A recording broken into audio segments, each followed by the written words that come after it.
네, 첫 번째 사건 고유정 소식으로 시작해 보겠습니다. 네 분과 함께 하는데요. 김복준 한국범죄학연구소 연구위원, 김은배 전 서울청 국제범죄수사팀장, 도진기 변호사, 그리고 이은후 탐사보도팀 기자가 나와 있습니다. 어서 오세요. 안녕하세요.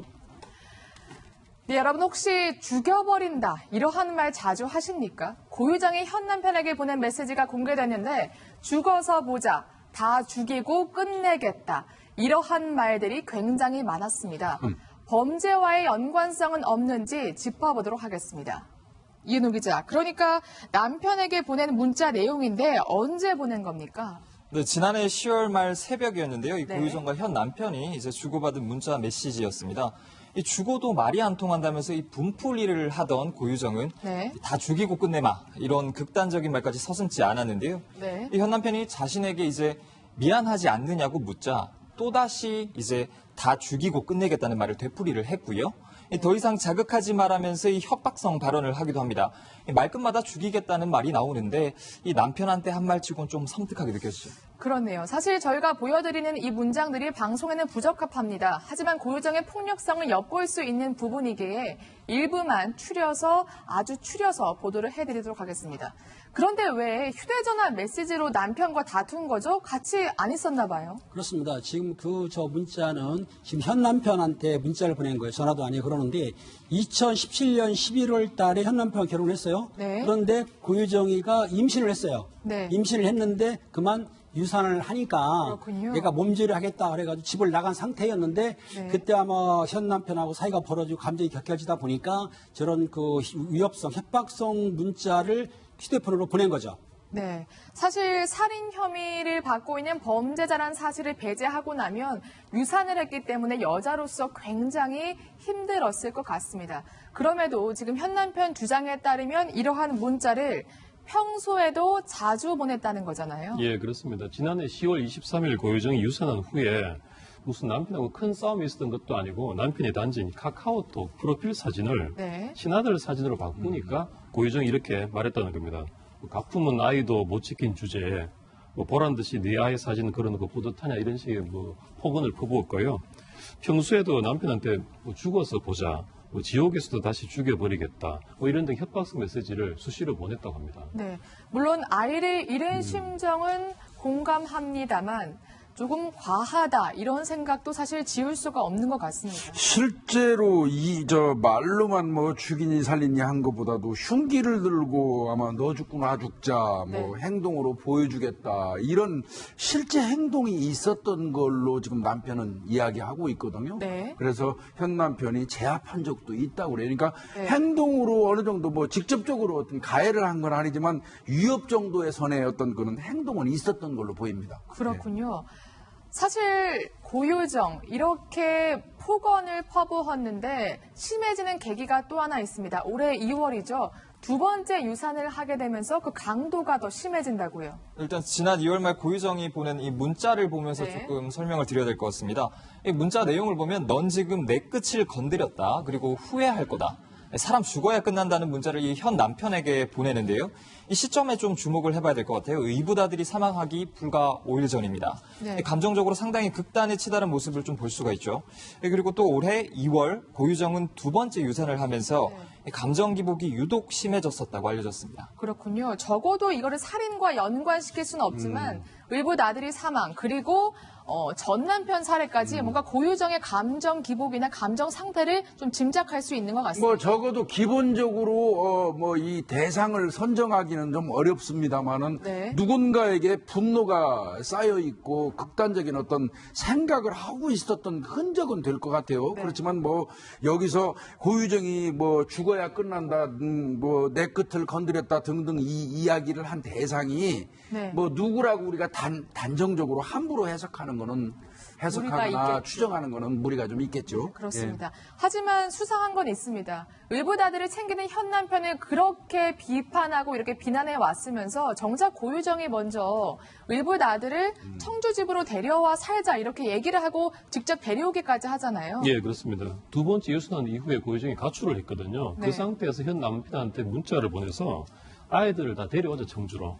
그리고 어린이집을 내가 알아보겠다 이렇게 네. 전달을 했습니다. 그래서 의붓아들은 제주도 친가에 지내다가 이 이후에 이제 고유정 부부하고 함께 청주에 온 거거든요. 그런데 고유정의 친아들은 보면 그 당시 이제 제주 어린이집에 다니고 있었는데 교사의 말로는 고유정의 그 모친, 그러니까 친아들의 할머니죠. 할머니가 와서 곧 이제 집이 이사할 것 같다 이렇게 얘기했다고 합니다. 뭐 청주로 이사할 것 같다 그런 얘기했던 것 같은데요. 그런데 돌연 며칠 후에 와서 이 우리 아이가 이사 안 가기로 했다라고 했다는 겁니다. 결국은 고유정 본인의 처음에 남편한테 말했던 의사와 달리 둘 다 데려와서 기르자고 했다가 최종적으로 고유정 의붓아들만 청주에 오게 된 것입니다. 네. 아직 의붓아들 사망 사건에 대한 경찰의 결론은 나오지 않았습니다. 사실 제가 정말 고유정의 마음속으로 들어가서 고유정의 마음을 알고 싶은 그러한 심정인데 의붓 아들에 대한 심정이 정말 그냥 단순히 감정 기복인지 아니면 뭔가 계획적으로 뭔가 앙심을 품고 있었던 건지 정말 모르겠습니다. 고유정의 말을 들어보게 되면은 거기에 대한 답이 나오는데 어느 정도요. 뭐라고 폭언을 했냐면은 너의 희생, 감정, 배려는 오직 내가 내 가족이라고 생각하는 뿐이다. 또 하나 뭐냐면 네.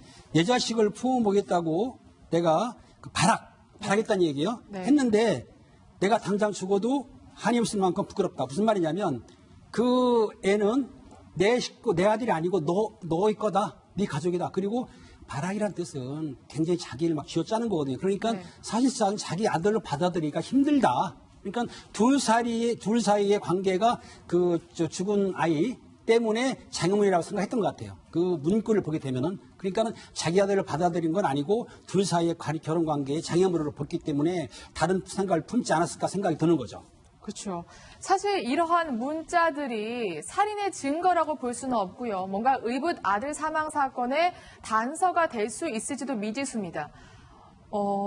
이러한 문자로 우리가 그러면 네. 짐작할 수 있는 거 어떤 것들이 있을까요? 일단은 이 고유정이가 이 언어, SNS를 통한 언어라든지 이제 그 상호 간의 어떤 다툼 관계에서 아주 극단적인 성향을 네. 표출하는 거거든요. 사실 부부가 살면서 죽여버린다, 뭐 끝을 봤다, 뭐 이런 얘기 함부로 하지 않잖아요. 그런데 이제 그 이유는 이제 몇 가지 추정은 합니다, 다들. 작년 10월에 고유정이가 첫 번째 유산을 하고 난 이후부터 이제 우울증이 발병했다고 그러고요. 네. 그 다음에 금년 2월 달에 두 번째 유산을 하면서 거기에다가 이제 의붓아들 부양 문제까지 겹치고 하다 보니까 분노가 폭발해서 그 분노 폭발한 거 이게 결국은 전 남편을 살해하는데 연결이 되지 않았을까 이렇게 추정하는 분들도 있고요. 따라서 경찰 입장에서도 지금 경찰은 뭐 저때도 말씀드렸지만 뭐 과실치사건 살해건 두 사람의 용의자를 두고 있는 거예요. 현 남편과 고유정 둘을 네. 두고 조사를 하고 있는 상황인데 아직 결론을 내리지 않았지만요. 네. 고유정 같은 경우는 지금 경찰이 어떤 식으로 들여다보고 있냐면요. 고유정의 휴대전화와 컴퓨터를 포렌식했습니다. 그래가지고 고유정의 이거 어떤 인격장애하고 이 분노가 의붓아들 사망하고 연관관계가 있는지 이런 거를 지금 분석하는 작업을 네. 통신 내역까지 같이 포함해서 하고 그렇군요. 있고요. 그래서 이제 뭐 지금 그 최종적으로 결론은 아직 안 났습니다만은 여러 네. 가지 이제 아마 수사는 진행 중에 있는 것 같습니다. 네. 알겠습니다. 경찰 수사 결과를 조금 더 기다려 봐야 될 것 같습니다. 분명 경찰이 9.5부 능선을 넘었다고 했는데 조금 더 시간이 필요한 것 같습니다. 사실 생각해보면 전 남편에게도 굉장히 고유정의 폭력성을 보이긴 했거든요. 네, 그렇습니다. 이 전 남편 유족에 따르면요. 이 아이 앞에서도 폭력적인 성향을 자주 드러냈다고 합니다. 이제 갈등이 벌어지면 자신의 머리를 이제 벽에 부딪히는 자해 행위를 했다고 하고요. 네. 그리고 흉기를 들고 와서 자신의 목에다 대고 죽어버리겠다. 뭐 이런 말도 했다고 합니다. 그래서 전 남편에게 이제 집과 차열세를 빼앗고 집 밖으로 쫓아내기도 했다고 알려졌습니다. 그렇군요. 사실 고유정이 전 남편을 살해한 직후에 현 남편에게 굉장히 긍정적인 메시지를 보낸 게 생각이 납니다. 이제는 우리가 행복해질 수 있어. 앞으로 다 잘 될 거야. 고유정은 뭔가 두 사람을 그러니까 의붓 아들과 그리고 전 남편을 눈엣 가시로 생각한 게 아닌가. 이러한 추정이 가능하지만 이것도 추정뿐이기에 저희가 좀 더 신중하게 수사 결과를 지켜보겠습니다. 전 남편 이야기가 나온 김에 재판에 관한 이야기도 해봐야 될 것 같은데 12일, 그러니까 다음 주 월요일 날 고유정이 출석하는 첫 재판이 그러니까 예고가 돼 있거든요. 뭔가 진척 사항이 있습니까? 네, 재판이 지금 제주지방법원에서 계속 진행 중인데요. 이 네. 고유정은 전 남편의 성폭행 시도에 저항하면서 우발적으로 행한 범행이라는 주장을 굽히지를 않고 있습니다. 네. 이 계획살인을 좀 부인을 하면서 형량을 좀 낮춰보려는 그런 전략으로 보이는데요. 이 재판 맡은 제주지방법원은 이 고유정 측의 다음 재판까지 졸피뎀 그리고 혈흔, 뼈강도 등의 살인 관련 단어를 왜 검색했냐, 이 이유에 대해서 설명을 좀 하라고 지시를 했습니다. 이 설명을 잘 해내지 않는 한 이 고유정의 전략이 먹혀들기는 현재로서는 좀 어려워 보입니다. 네. 그러면 사실 지금 고유정이 계속해서 우발적인 범행을 주장하고 있고요. 사실 지금까지도 고유정의 입장이 바뀌었다는 보도나 지금 변호사의 얘기가 전해지지 않고 있거든요. 그러면 어떻게 지금 진행이 되고 이러한 고유정의 전략이 통할 수 있을까요? 그러니까 지금 고유정 입장에서는 살인 자체는 인정을 하고 다만 범행이 이제 우발적이었다 이렇게 해서 이제 감형 전략을 하고 있는 것 같습니다.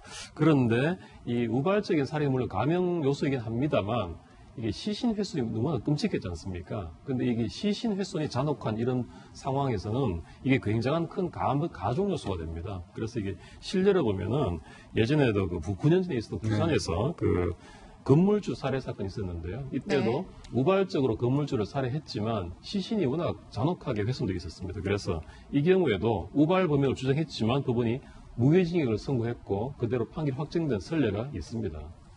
네, 알겠습니다.